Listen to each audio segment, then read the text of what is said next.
family? Yes, Doctor. And the police are particularly anxious that the cause of death be determined at the earliest possible moment. It's a pity. She was a very beautiful woman. One hates to perform an autopsy on a beautiful woman. But you've no other choice, Doctor. Most unusual. There are no marks of violence on the body. What do they suspect? Poison? Have they any idea? My understanding is, Doctor, that the authorities are entirely at sea as to how she was killed. They know why, but, and they also have the fellow who killed her. But... Yes, that doesn't matter. That's none of our business. Our business is to find out what killed her. And yet, one often wonders, what could have caused the last thought that was cut off by death? If it was spoken now, what would it be? If you're here, you found me alive. But you know what you killed me. I warn you. Don't come another step. No, don't, please. Don't. No, I told you I didn't want the bandage. Why, Laura? Why are you so opposed to the bandage? Does it remind you of something, perhaps? What do you mean? Oh, nothing, Laura, nothing. Now, won't you lie down again and let me complete the examination? You're a sick girl, you know, in a highly nervous condition. I want to know what you meant by saying the bandage reminded me of something. If you don't know, how should I? You don't fool me for a minute, Doctor. I know how you feel about me. Do you, Laura? Then I wish you'd tell me, for I don't know. I don't know how I feel about you at all. You're clever, Doctor. But I'm wise to you and that fool of a son of yours. How long have you been married to Ward now? Too long. And why don't you give him his divorce? He's asked you often enough. I'll give him a divorce when I'm good and ready. I see. I'm not afraid of anything he can do, or you, or anyone else. What's that? Your heart's beating like a trip hammer. I must warn you of this high state of nervous tension. What's that noise?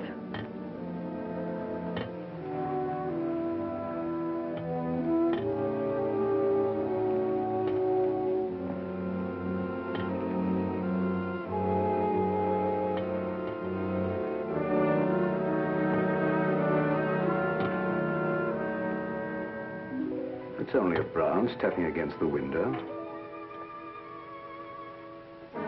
Now, my dear Laura, if you want me to help you, you must tell me what it is you fear. I told you I'm not afraid of anything. I know what's going on here. Someone's trying to scare me out, but it won't work, see? Here I am, and here I'll stay until I rot. I'm afraid there's more truth in that than you suspect. Laura, I must ask you not to cause Father any more trouble. I don't want you threatening him, you hear? You too. You're so cute. I'm sure you want to be alone. You're not going to make him pay for my mistake. What are you going to do about it? I'd like to. You'd like to choke me, wouldn't you, Ward? You haven't got the nerve. Here. This is the only thing you ever gave me. You can have it back. She's right. I gave her this when we were married.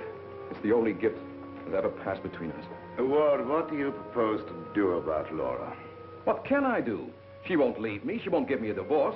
Well, things can't go on this way, you know. Dad, what is the matter with her? What do you think is wrong? I don't know.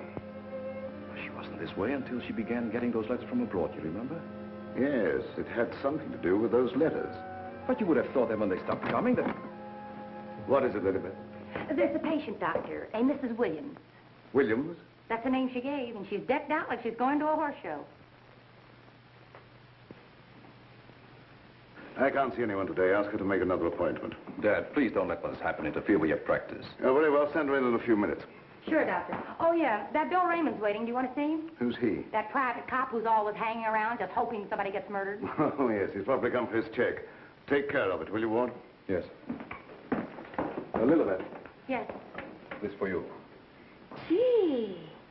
Thanks, Mr. Warren. But this belongs to Mrs. Van E, doesn't it? Not anymore. It's all yours. She won't get sore, will she? I don't want to have any trouble with her. You know how she is. I know. We all know Elizabeth. And I want to thank you for your patience. Run along now, Lilibet. Yes, Doctor.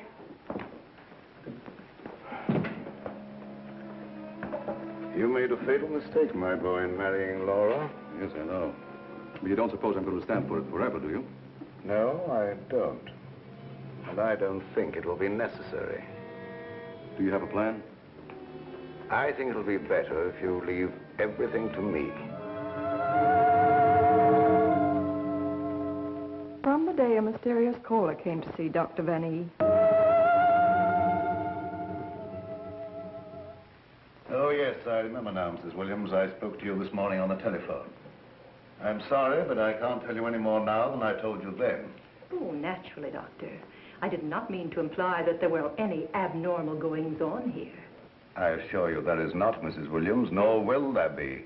Nevertheless, Doctor, the way you were described to me and the way your place was described to me, I am certain that I am in the right place. May I ask from whom you obtained these descriptions? From a friend, Doctor. A mutual friend. Lilibet, the woman I love. Can't we be friends? Stop tracking your big flat feet after me wherever I go. I've got things to do. Oh, gee, it's wonderful just to see you around, busying yourself, the little housewife. I never knew the cop who didn't love to stand around and watch other people work. Mrs. Williams, it's obvious from your conversation that you've come into possession of certain facts concerning my past. I know of only one person who could have given you that information, and it was my belief, yes, even my hope, that person was dead. But let me say that even if that person were alive, I should not submit to blackmail from you or from anyone else. You show great courage, Doctor, for one in your unusual position. There has been no question of blackmail. I came here seeking your cooperation, which you have refused to give. So, let us call the matter closed. Thank you. Au revoir, Doctor.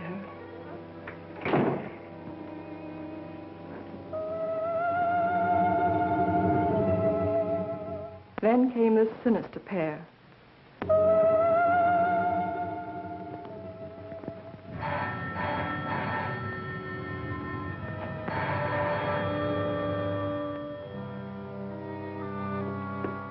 My little guardian of the doorbell. If you had waited another second, Inigo and I should have kicked the door in. Yes, sir. Sir? There is an air of inquiry about you that immediately offends my deepest nature.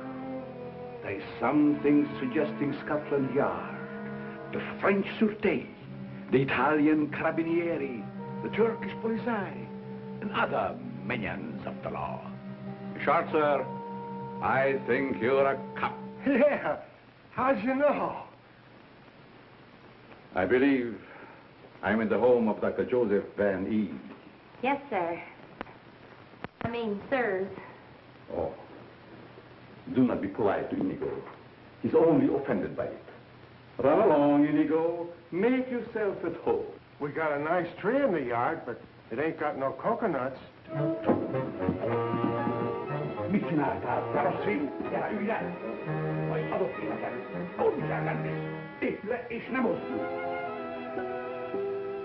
My little friend Inigo is deaf and dumb. He cannot hear and he cannot speak, but he reads the lips, and I would advise you to say nothing to annoy him. For his temper is short, indeed. This, I presume, is Dr. Van E's private office. Yes, sir. But I really should announce you. My dear girl, if I allowed myself to be announced, I doubt I would be received anywhere. I'm sorry, really I am, but the doctor won't see anybody without an appointment. Appointment? I have had an appointment with him these 20 years. He will see me. Doctor, someone's coming! My dear doctor, truthfully can it be said that your house is your castle, protected by your countless slaves? So it is you, Leonard. I was warned you might appear like one of your own illusions out of nowhere. My dear Joseph, you have not changed a bit. Have you met my friend, Mr. Raymond? Raymond? Oh, Raymond. No doubt a relative of the great magician of the same name. Mr. Raymond is our private patrol officer. He keeps an eye on the premises for us. And other comings and goings. A very good idea, my dear Joseph. To have a private bodyguard at your beck and call. Well, you fellas are old friends, I can see that. Oh, yes. Old friends. Well, then maybe you'd like to be alone to talk over old times. A very good suggestion. Thank you, Mr. Raymond. I won't be far away, Doc. Well, so long, Mr. Leonide. Don't pull any more little men out of your hat. Well, Leonide, what brings you to me after all this time? The long arm of coincidence, my dear Joseph. Simply the long arm of coincidence. Aren't you glad to see me again? No, I can't say that I am. You with your foreign background and I, what have we two in common? Always truthful, Cousin Joseph. As when we were young men. You might have said no and saved your career. But you prefer to tell the truth and ruin yourself. What do you want here, Leonide? A few days' hospitality, my dear Joseph. Nothing more. Is that too much for one cousin to ask of another? Remember, we agreed not to think of each other as cousins again, Leonide. Bygones, my dear Joseph. And I'm willing to forget. And I suggest that you do the same. You've grown older, Leonide, but there may be something in what you say. I'm not one to hold a grudge. But don't do anything that will make me regret my action. You have my promise. Now, if you will show me to my room. Oh, I should say, I have a traveling companion from whom I am inseparable. Who? Inigo, a dwarf, one of the little men. He became very much attached to me when he lost his master. You do not object? What good would that do? How true. Very well. You may have the room next to my daughter-in-law. I know you like that. Oh, yes. The lady, who I am told has an utmost horror of having her eyes blindfolded. A phobia of most interesting origin, I dare say. Something to think about. That night, my husband questioned Leonard about my past.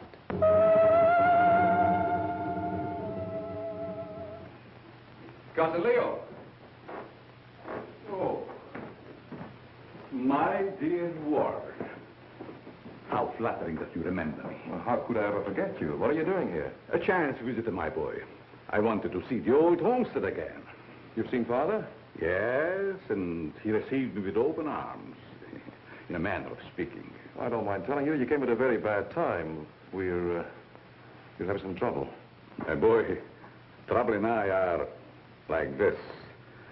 I presume you refer to the charming lady in the room next to mine, your wife, I believe. Yes, Laura. I have met her, but I'm looking forward to the pleasure. I'd like to talk to you for a moment. All right. Perhaps you can help us. By doing what, my boy? You've been everywhere. You were caught in Europe during the war. I'd like to show you something. You may be just the person I'm looking for. If I can be of any service. Did you ever hear of a dance team called Renee and Lorette? I don't think so, my boy. And then again, there must have been such a team. Look. Renee and Lorette. The dance of the green mask in the green room in Paris. Green room. Yes? Oh, the face of the man does seem slightly familiar. May I ask, where you got this photograph? The maid, Lilibet, found it in Laura's room and turned it over to me. Oh, then, my boy, I'm afraid I can't help you. I played the green room on several occasions, but never with these people. In fact, I don't seem to remember them at all. And I appeared in many clubs during the occupation. I'm sure the girl behind the green mask in this picture is Laura.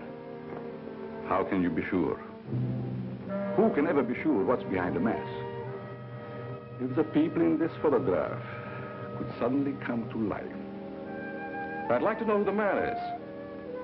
It can be anyone, my friend. Anyone. In this makeup, it might be even I. I wish you wouldn't joke about it.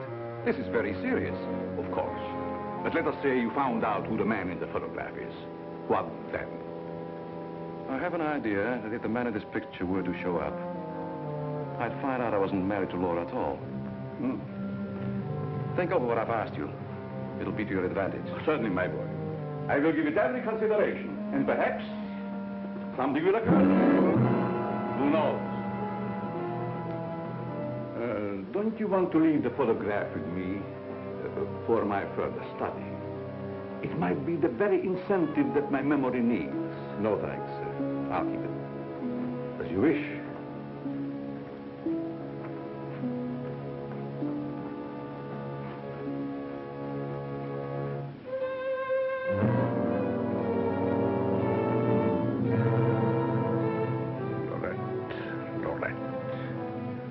I'll make a bet the man in green will get you yet.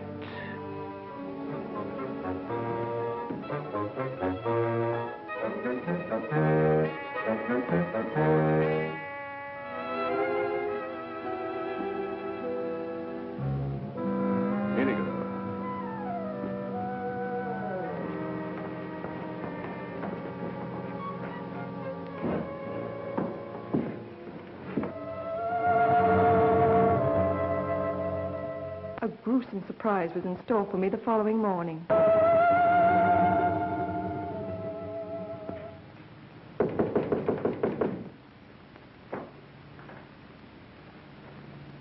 Who is it?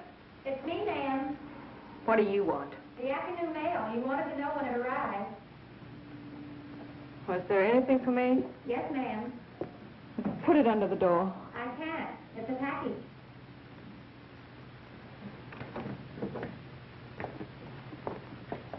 What's in it? I don't know. It's against postal regulations to open other people's mail. That's never stopped you before. I'd like to know what you mean by that remark, ma'am. Oh, shut up and get out. Don't you want me to help you open No, it? I don't. Get out. It's addressed to you in green ink with a warning. Look out for the man with the green mask.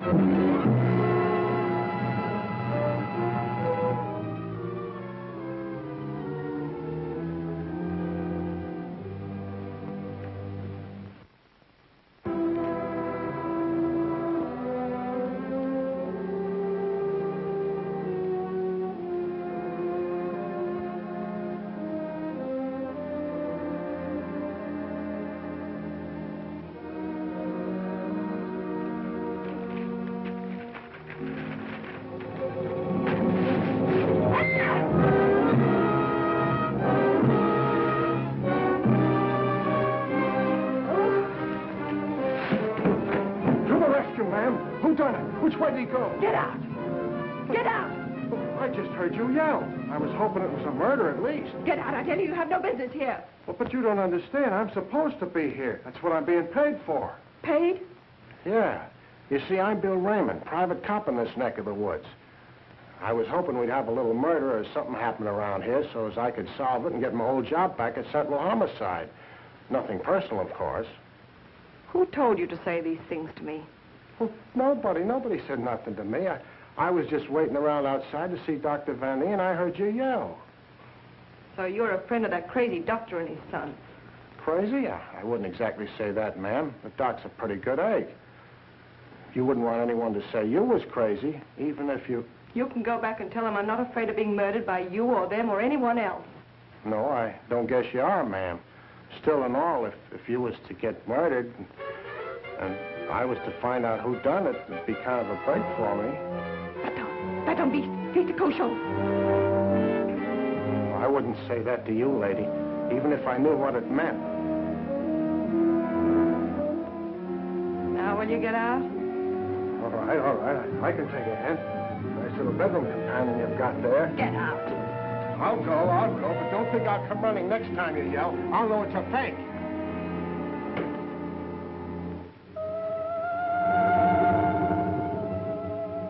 I became afraid and my mind started to crack.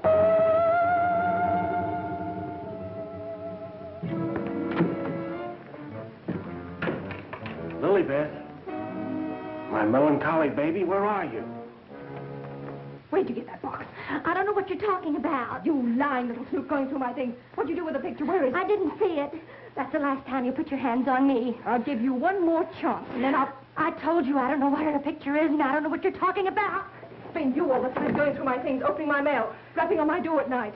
Now you're blaming me. I've never touched anything of yours. You've got my robe on now. Where'd you get that? I was just trying it on. Mr. Ward gave it to me. He said you didn't want it anymore. I'll tell you when there's something I don't want. Oh, shut up. It's only a dummy. A dummy? Where'd you get that thing? I suppose you're going to tell me you don't know anything about that either. Oh, I bet it was in the box. In the box I brought up for you, that's what. There were no stamps on it. How did it get in the mail? I don't know. The doorbell rang, and I thought it was the mailman. I opened the door, and it was sitting there on the stoop. You're lying. No, I'm not. I don't mind telling a lie now and then, but I'm not lying now, honest. Trying to scare me out. I'm not leaving. No, but I am. You come here. You and Mr. Ward are pretty thick, aren't you? Thick? Yes, thick like your head. He's fallen in love with someone else. Who is she? I don't know. It's not me. I know it isn't you. I know all the signs.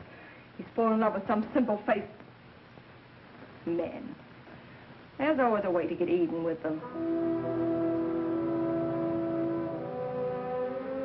I've got to find that picture.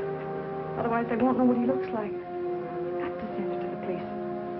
He won't dare touch me. Who do you mean, the man in the picture?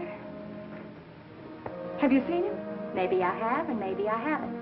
Maybe I saw him go behind the thicket, or through the wall, or under the house. He's here in the house? Yes. I let him in. I let him in.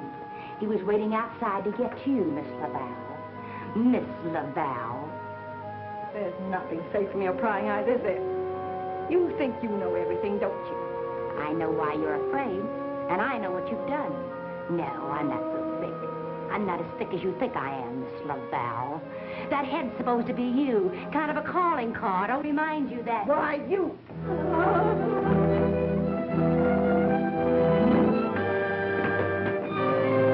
Excuse me, lady.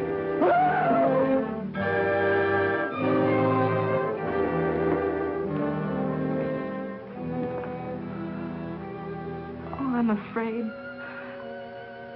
I'm afraid. Where are you hiding?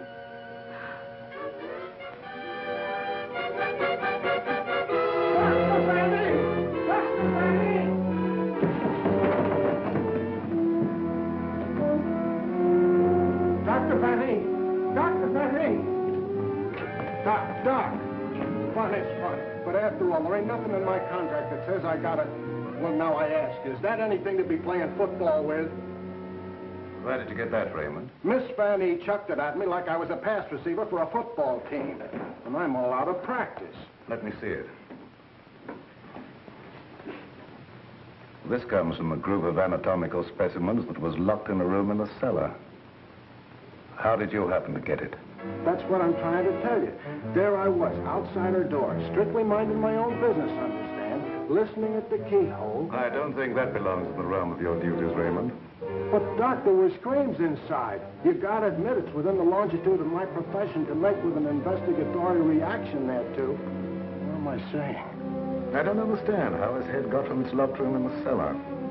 Well, the way I heard it, it was sent to Mrs. Vanny.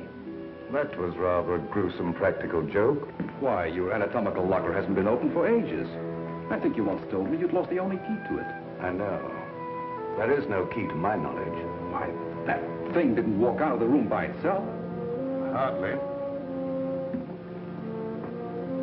Doc, I'm worried. What about, Raymond? Well, now, take this head business. The whole thing don't seem hardly serious to me. I think that if it's all the same to you, I better be checking along to other duties. You're not afraid, are you, Raymond? Who, me? Scared? It's just that I don't think that there's going to be any murder here done after all. That's too bad. Well, it's not your fault, I guess. It's just not my lucky day, that's all. Thank you, Lilibet. Oh, Miss Lilibet, have you a little more coffee in the kitchen? What happened to the 3 gallons I already gave you today? Lilibet, what you need is a good, strong, steady man. Who is always hanging around, tracking up my floors and things. What's that on your shoe? Looks like cobwebs from out of the cellar. What were you doing in the basement? It could have been the attic. Bill Raymond, you're holding out on me. What are you up to? Up to? Yes. Who asked you to go poking around in the cellar? It was in performance of my duty. What duty? What did you find? Absolutely nothing. That's what makes me so disgusted. Too bad about you. You know, Lilibet, I think somebody around here is just kidding. They don't mean business at all. Why don't you just wait around and see? Say, if you got any inside dope, I wish you'd tip me off. If I'm ever going to get back to Central and prove I'm a good detective, I got to have some clues.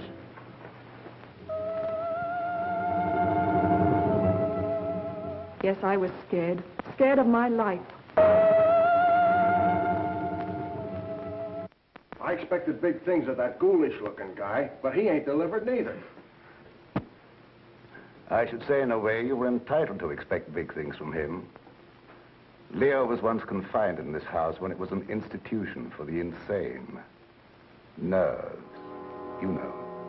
Do tell. Well, then, he must know his way around the place, huh? I understand while he was here, he engineered an immense number of secret passages through which the guards could keep an eye on the inmates at night. Finally, he took one of these passages into the outside world, and we heard later he'd been seen in Europe. Ah, Europe. That's where history's being made today. Gee, I'd love to travel and... Well, perhaps you'll have an opportunity someday. Not if something don't happen around here pretty soon to make me famous. That Lilibet. I've been trying to get a cup of coffee off of her all day. She don't care what happens to my metabolism. Metabolism. That's a good word. I wonder what it means.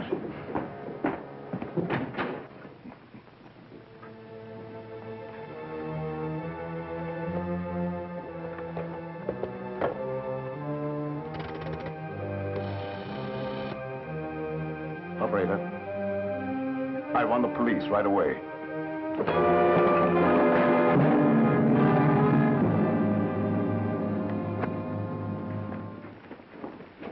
Stop crowding me. But, hon, don't you want me around to protect you? That indigo guy might... Yes, but who's going to protect me from you? Lilibet. My wild Irish rose. I just live for the day when I can take you out of all this. When I can slave and get you the luxuries in life.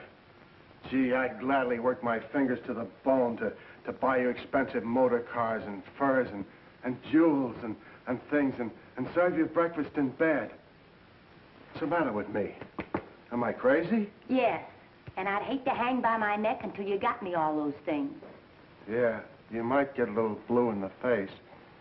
Still and all I got to do is to find myself one slightly murdered body, and I'm in.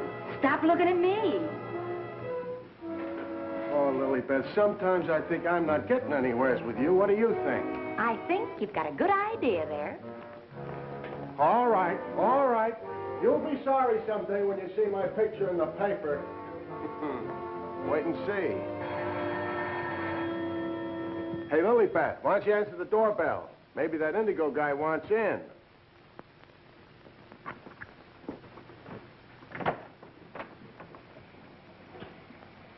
The doctor ain't home. You'll have to call some other time. Don't be silly. Don't say I didn't tell you. Close the door on your way out. Hey, wait a minute. Well, if it isn't Bull Raymond. Shh, Terry. You trying to ruin me? Ruin him. Come here, Bull. Meet Miss Cornell. How do you do, I'm sure. Likewise. How do you happen to be out with him? Cute, darling, don't you think? Flat at both ends, head and feet. You've heard me speak of him. Bull Raymond. Bill Raymond, if you please. Mr. Terry Lee, you so-called reporter. How do you happen to be out with a dish like this? Jane Cornell.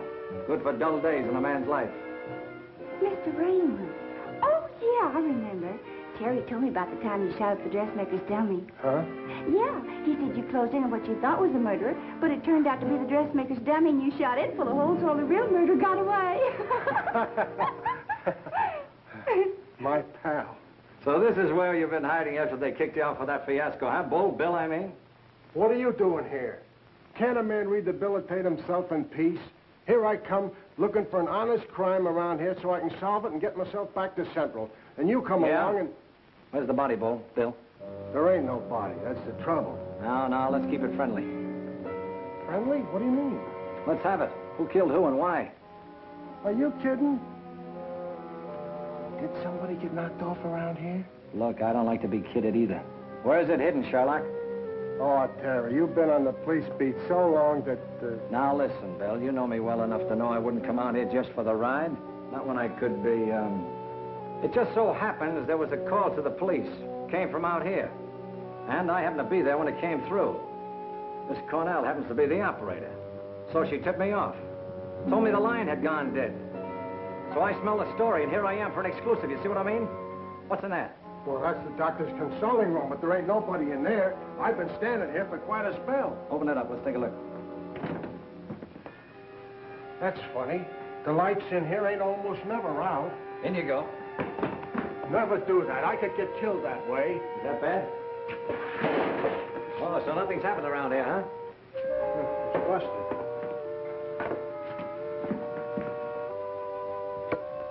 There, see? Like I said, there ain't nobody here.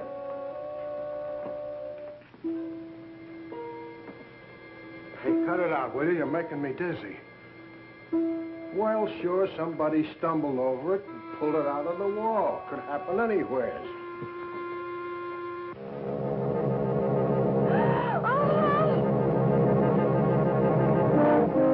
Wants to shake hands with you, Bill. Step right up. Not me. You seen it first.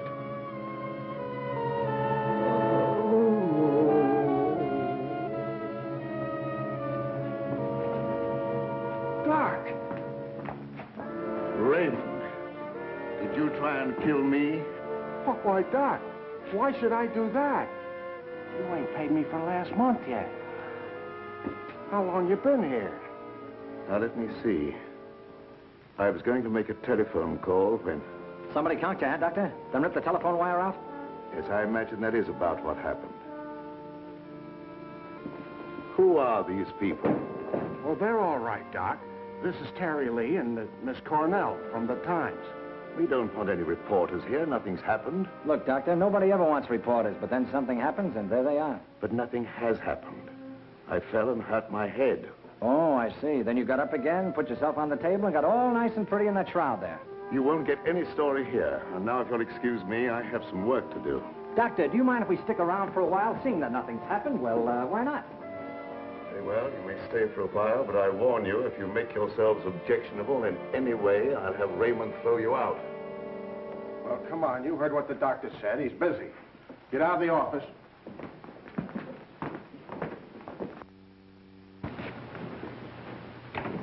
Probably a pretty nice guy, caught in a tough spot. That's the way I see it. You wouldn't want me to tell him you got kicked out of homicide, would you, Bill, old boy? Oh, Terry, you're my pal. You know that, don't you? Would I kick you out? You would if you could, Bill. Now, why can't we have a little talk, quiet-like? Well, if you just follow me in the parlor over here. Oh, me too, darling, me too. Darling knows everything about everyone, and that's how I learned. Good tell.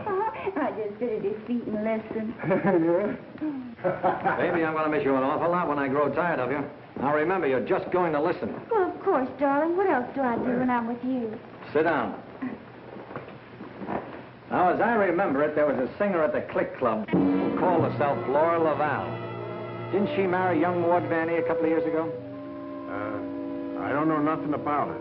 Oh, yes, you do. It was just about the same time that you had that affair with the dressmaker's dummy. Oh, yeah. Yeah, now I remember, Terry. You're right. She was down to the Click Club, and it was her that married Ward. Wasn't that on a bet of some kind?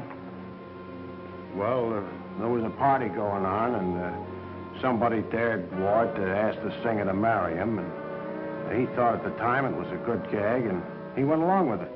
That's right. He got pretty high and then popped the question at her. How romantic. I just love that. Hush, dear. Listen. Oh.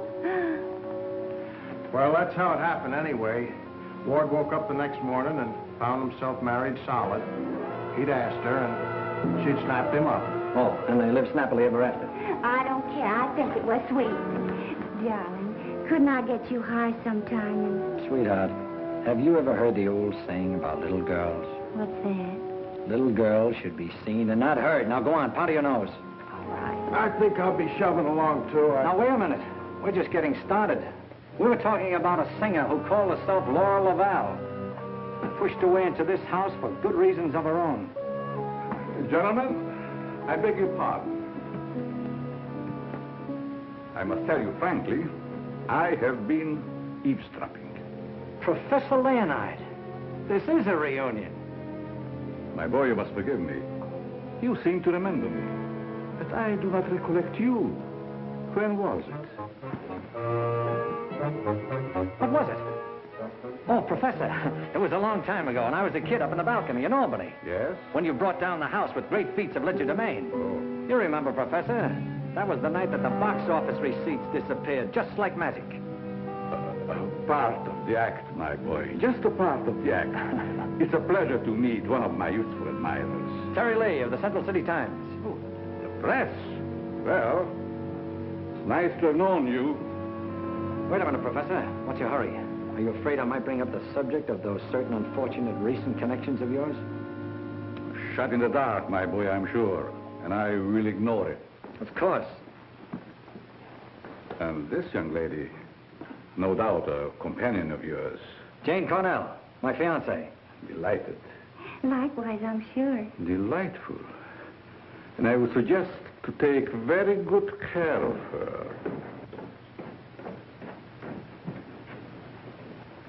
Miss Lee?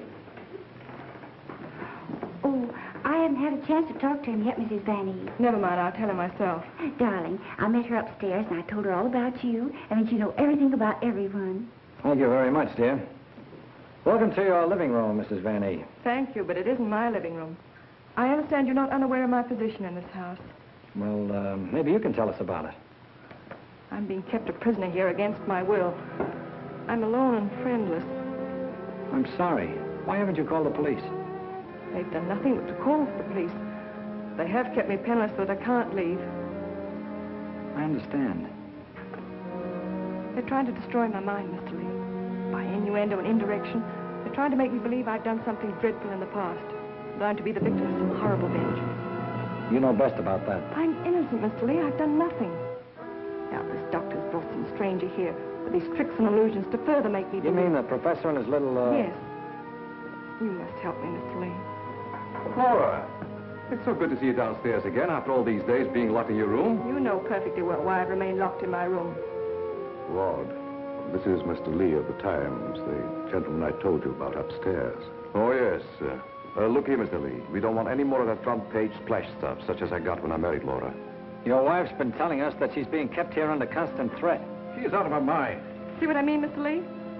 They don't overlook a single chance to put it in my head that I'm crazy. Perhaps I can explain, Mr. Lee. We don't believe there's anything wrong with Laura now. But we are sure something will happen to her mind if she continues to live under this strain. Just as I told you, they're behind it. Can't I make that clear to you? They spend all their time trying to terrify me. They write me letters in green ink. They send me dummy heads wrapped in green paper. Anything to frighten me so I can't sleep. I can't think. The only thought in my head is that I'm going to be killed. These are very serious charges, gentlemen. And I might say it'd make a perfect front-page splash. Lee, if you dare print a word about those ravings of my wife... Don't do anything to make me think they aren't ravings, Mr. Van E.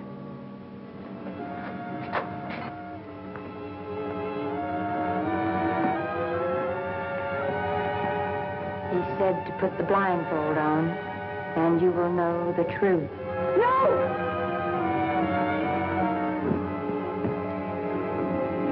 What's wrong with her, Doc? Quiet, Raymond. You don't mean that she's... Dead, Raymond.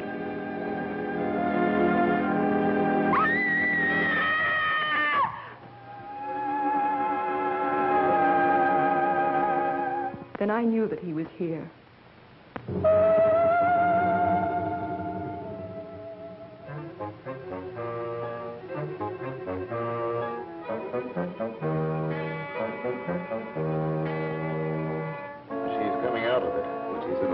State of shock. May be necessary to administer a sedative.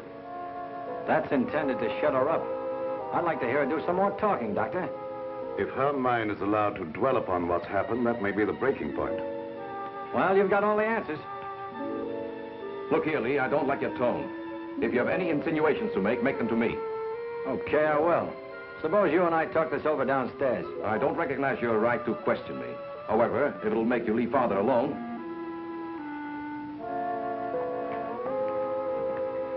Bill, fix yourself a chair right outside the door and don't leave until I get back. Sure. But what about Lily Pad? Don't she rate nothing around here? Now, Lee, first I'd like to see your credentials.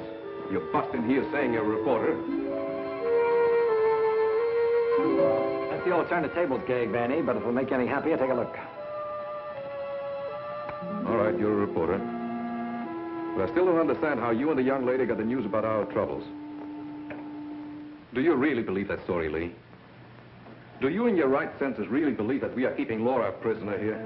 That's what the lady says. She said that... Nonsense. Nothing would please me more than if she got out.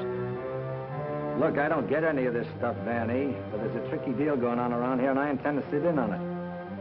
Too bad I can't flash the city desk to make ready for a front-page replay. Yes, isn't it? Either your wife is the victim of a well-plotted program of persecution calculated to drive her insane, or she's the witch you say she is. You're the fellow with the nose for news. What does it tell you? It tells me that right now I'd like to know where your disappearing relative is.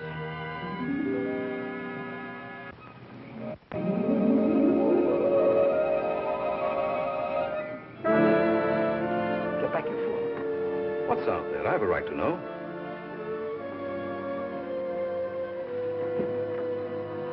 Don't see anything. What was it? It isn't possible. It isn't possible, of course. What do you see out there, Lee? I've had enough of this. Come on. Are you nervous, Miss Cornell? Oh, no. I think it's very exciting. Well, Professor, I thought I just saw you outside, banging at the moon. You disturbed her sleep. You child. Where have you been? How will you start acting normally for a change? You're bringing suspicion upon all of us. I, my boy? What have I done? Suppose you tell us. Has no one arranged to silence you yet, Mr. Lee? What a pity. I don't silence very easy, Professor, and it'd take a lot more than what you've done to her. Do you suggest that I had a hand in that poor girl's unfortunate demise? Why don't you behave yourself, Professor? Mr. Van E here has the right idea. You're just gumming up the works. I did my humble best. Who are you working for? What do you expect to get out of it? I'm charging a debt, Mr. Lee. A debt contracted many years ago. Now, are you any wiser than you were a moment ago? No, but I'm beginning to get a general idea. By the way, how's that little girl of yours? I hope fervently that nothing happened to her. She would look so beautiful lying here. Look, Professor, I may not have been very smart in bringing Miss Cornell here, but if I thought you had any plan to do that... Why do you persist in making me the villain, Mr. Lee?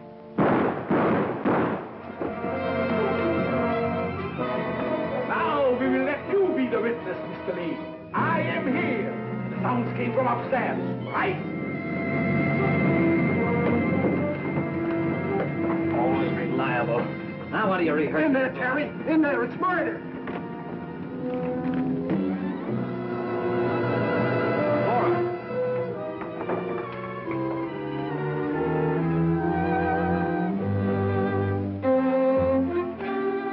Jenny, wake up. Wake up. Oh, Terry. Tell me, what happened? Oh, Terry, darling. Let me think. Everything went black and... Yes? Then it started to talk. What started the talk? I don't know. That thing. Now, look, let's get back to the beginning. I left you here with Dr. Van E. Yeah, and then he gave Mrs. Vanny a shot with a long needle. Never mind that. All right. Then he said, would I sit with Mrs. Vanny? Okay. Where is she now? Who? Mrs. Van E. Where did she go? That's just what I asked you, Janie. Well, she was right here. Then Dr. Vanny went out. Then what happened? Then Bill Raymond came in. Oh, that's great. The two of you in the same room at the same time. How did you communicate with each other? Sign language? Oh, I don't care. All you do is make fun of me. I didn't ask to come to this, whatever it is. Oh, yes, you did, dear. Don't you remember? You said you wanted to see what the life of a reporter was like. Don't forget, Mr. Lee, one must not expect too much of certain types of mentality. Shut up, Bill Raymond. I remember you when you couldn't even make your X. Oh, I want to go home. We can't go home, darling. We've got to get a story. Why? You don't understand. Yes, I do. Why do we have to get the story? Who cares? She's got you there. All right. Now, you tell me, what happened to you? Me? Oh, well, you said to stay outside the door, and I pulled up a chair. That's right. She was inside the door, and you were outside.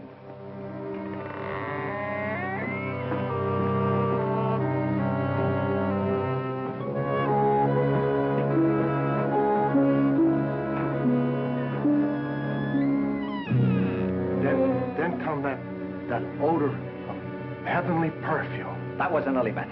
It was sweet and penetrating, like an ancient drug. And I felt kind of sleepy-like. Oh, so sleepy.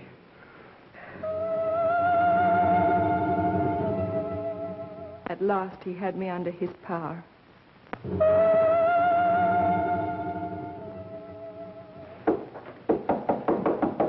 There must be a button or a gadget of some kind around here. 2 o'clock, almost deadline for the 9 o'clock final. Oh, Terry, what makes you think there's anything behind them walls? I've got a sneaking suspicion that the professor uses them for a disappearing act. I wish Lily Beth was here. Make me a cup of coffee. Well, she's right over in the doctor's office. Why don't you ask her? Poor Lily Beth. I kind of hinted that all I needed was a murdered body, but I didn't think she'd take it personal. Will you stay with those walls?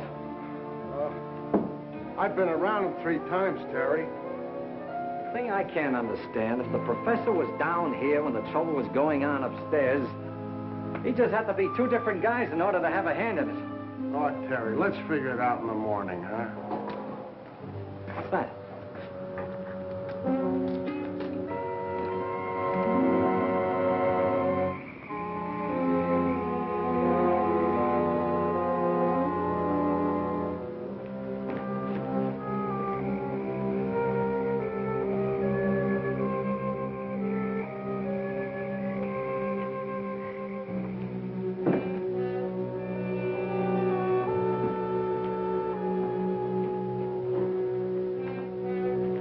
Wake up.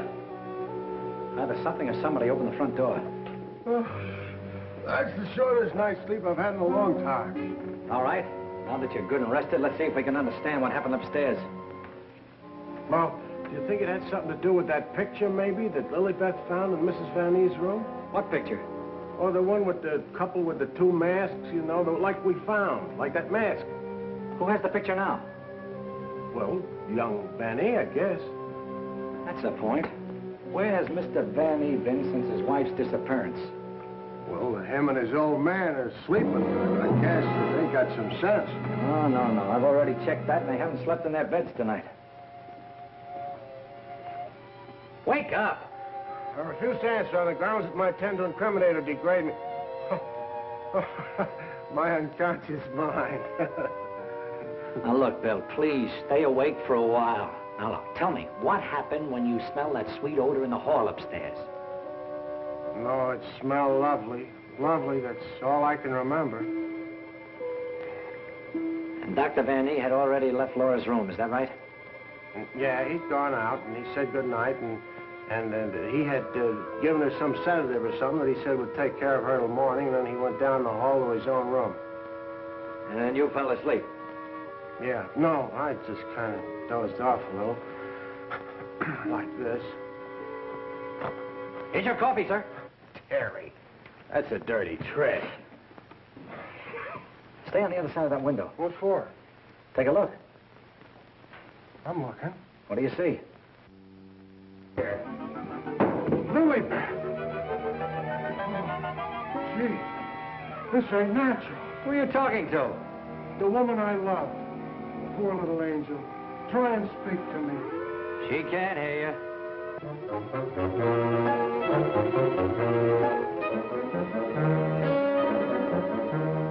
What was you doing outside? You're supposed to be dead. Now you stay right here, honey. I gotta catch that guy in the shrubbery. Oh, gee. What are you doing to me, Lily Beth? I got work to do. Lily Beth, be reasonable, will you? If you don't cooperate, I'll never get back to Central. Never mind, Raymond. Take care of Lilybeth. Lilybeth! Yeah, that's who it was. I opened the door and she fell right in my arms. Like she had something special to tell me.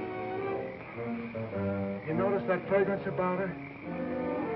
And to think this wilted flower was once even as you and I. Take her back into Dr. Van E's office. What's she doing wandering around? She's supposed to be a corpse.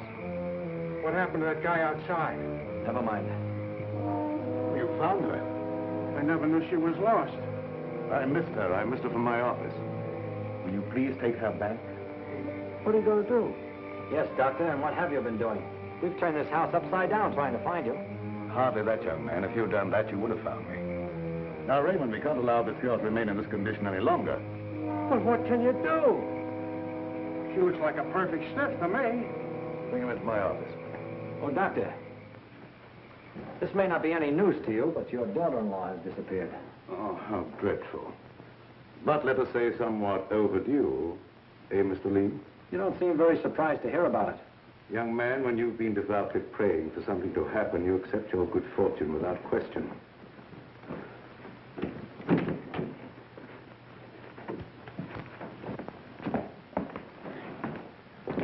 We thought that probably you might be able to throw some light on the subject.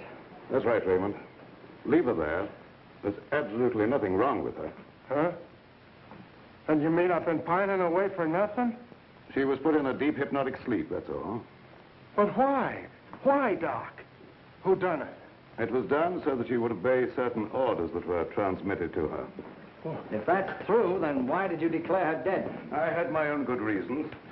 Would you give me one reason why you like to go around getting hit on the head? That must become a little monotonous. Mr. Lee, are you sure that you saw what you thought you saw? Well, I'm not blind. I might be getting a little dizzy in this madhouse.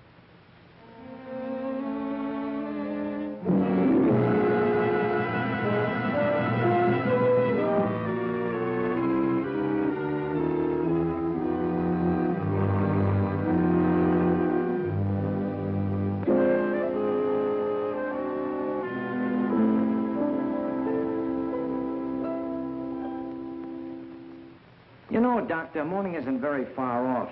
And when the police get here, you've got an awful lot of explaining to do. You're in this up to your neck. By morning, let us hope no explanations will be necessary. Everything will have explained itself. Poor little sleeping beauty. Do you suppose someone thought she looked weak-minded and picked her out to carry out his commands? That's not always the case, Raymond. If Lee and I were here, we could settle this case very quickly. Gentlemen, it is my peculiar misfortune to always be in a position where I may eavesdrop. How can I be of service, Cousin Joseph? Oh, Professor. Ask me no questions, my friend, and I will tell you no lies. Leonard, you could undo certain mischief that has been done this girl. I know you can help if you will. I could, my dear Joseph. But I will not bring down the wrath of the unknown madman who is loose about these premises. It is a matter of self-preservation. I had nothing to do with hypnotizing this girl. I have an idea that you may have already carried out the unknown's orders and that he no longer needs her. Nevertheless, my dear Joseph, you must excuse me. Just a minute, Professor. I wonder what would happen, Professor, if in connection with your sudden reappearance here, somebody dug up the old story of why you swindled Dr. Van E and then ran off and let him take the rap. I will not be blackmailed, Mr. Lee. And I observe again that you're a young man who knows too much for his own good. And I would also like to know where you obtained all this information. You're extremely young to have your fingertips on events of 20 years ago. I have a memory like an elephant. I never forget something once I hear it. I'm a sharpie, Professor. As every one of you will admit before morning. Now, Doctor, I'd like to bore you with a few questions. I wouldn't mind, young man, if you had the slightest idea of what you were looking for. Maybe if we start back to the time around midnight, when you administered what you call a sedative to your daughter-in-law. Are you inferring that I had anything to do with Laura's disappearance? Why do you keep evading the issue, Doctor? You know you'll have to confess when the police get here anyway. I would remind you, young man, that you're making a direct accusation, and I refuse to answer. Look, I want the facts and I want them now. Let's cut out the mulberry bush routine. Listen, Bill, you're supposed to be a cop and you want to get back to homicide. Help me make the doctor loosen up. He knows a lot more than he's telling. Well, sure, I'll help Terry, but first let's get Lilybeth out of this.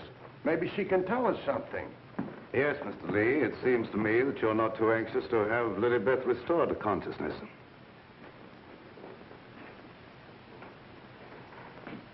What do you hear, Doc? Her heart's in a very depressed condition. Someone's been giving her orders by mental telepathy. Hey, could I learn to do that? Supposing Lilybeth was in the kitchen, could I telegraph her a wish for a cup of coffee, huh? Perhaps, Raymond, someday when we have a little time, I'll indicate the principles of hypnosis to her. My dear Joseph, the principle of hypnosis isn't as simple as you would make them believe. It requires a long and patient study. But I will risk the rest of the unknown. For I see you truly love this child. And for your sake, I shall use my knowledge. Oh, gee, thanks, Professor. You're solid.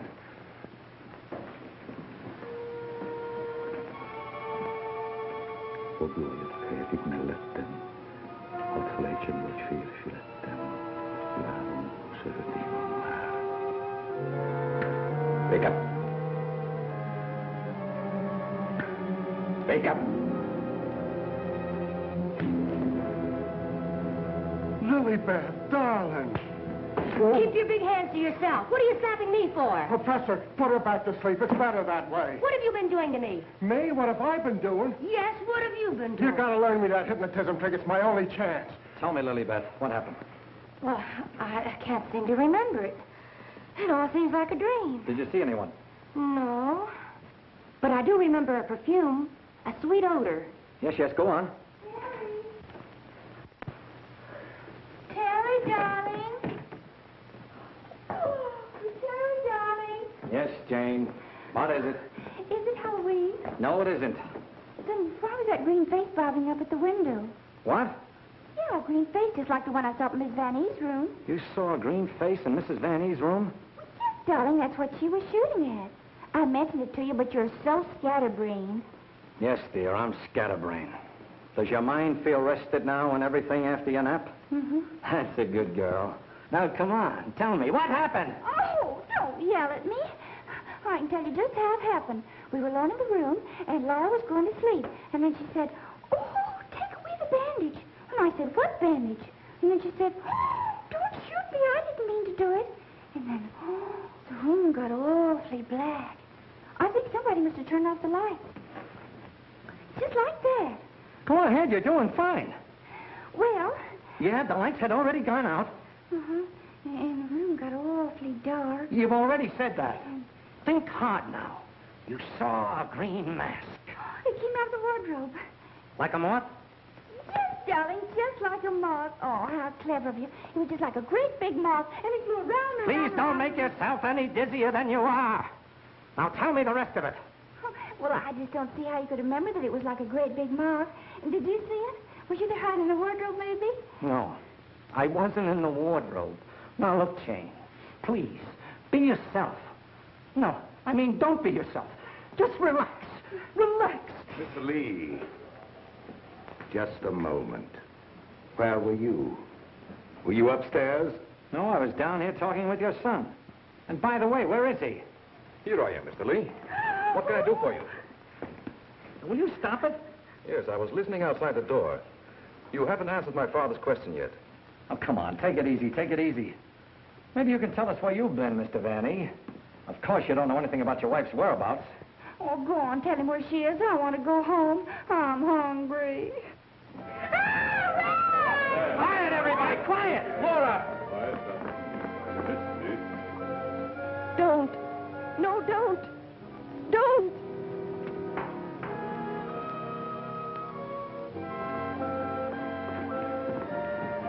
Laura! She's under a hypnotic spell. Ladies and gentlemen, it has been an exciting night, and you all are deserving of some explanation and relaxation for the strange goings-on. The guy who's doing the talking is behind the wall somewheres. Now you're getting smart, Sherlock.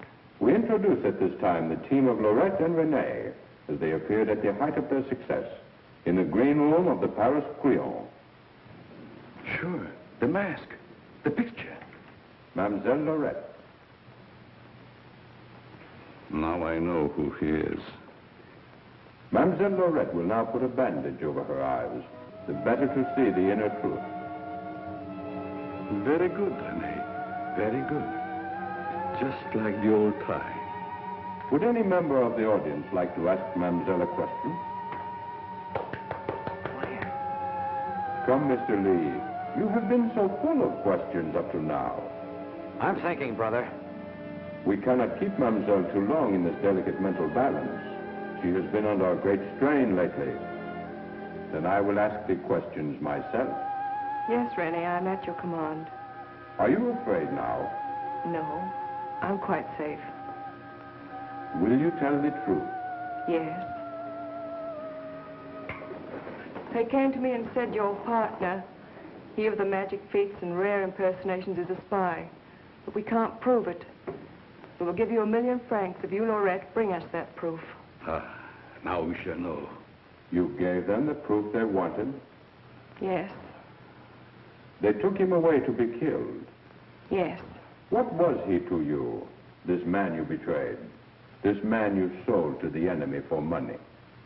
He was my husband. When they told you he was to be executed, you sent this man a gift for his last moment before the firing squad. What was it? It was a green scarf for his eyes. Like the one you're wearing now? Yes. Why did you send it? It was my scarf. I wanted him to know I had betrayed him because I hated him. He was good and kind, but I hated him for the power he had over me. I see. That is your only defense. You hated. You thought they shot him. You escaped to America. You thought you were safe. Then you found out he was alive and wanted revenge. Thank you, Mademoiselle Lorette. You may remove the bandage now. What do you see on the cloth, Mademoiselle? There's a hole in it. Yes. What else, Lorette? What else? There's blood on it. There's blood. I have come back. I am here. And I will have my revenge. No! No, don't touch me! Outside, under the window, you know where.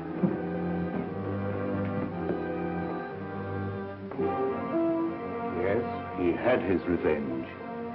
She's been living in mortal terror that he'd find her. Just a minute, lady. You ain't going nowheres. Well, if it ain't Mrs. Williams, come along with me. Come on. You want me to slug you? Get inside. Hey, Terry, come here. Get a load of this. There's your man. At last I caught me a murderer. You're wrong. I never laid a hand on her. Nay, my boy, you kept your promise to me. You said you wouldn't touch her. But she's dead, ain't she? And you ain't going nowhere till we find out what killed her. And you, Professor, you know too much for your own good. I'm holding you, too. Now you're getting smart, Bill. Well, Professor, I see you two know each other. Yes. Renee was my assistant. I taught him everything he knows. He went out for himself and became a success. Later, we met in a concentration camp. And here we are. A small world, Mr. Lee. A small world, indeed. Harry, isn't this the place where you get the marriage licenses? No, dear, this is the morgue, the morgue. Oh, darling, you say the cutest thing. The morgue? Oh! Never mind, dear. You just stay right here. Nobody will get you. Oh, but... Well, Doctor, got anything to add to my story of the year? Who's this Renee? Renee was the husband. She turned him over for a sum. Figured the Nazis would take care of him, but he had ideas of his own. Look, Doc, was it murder? Do I finally get a break? Was she murdered? We're sending the report to the police. What does it say? Oh, come on, Doctor. Don't hold out on us. I didn't understand it at first, but I do now. There were no marks of violence on the body, and we found no internal disturbances.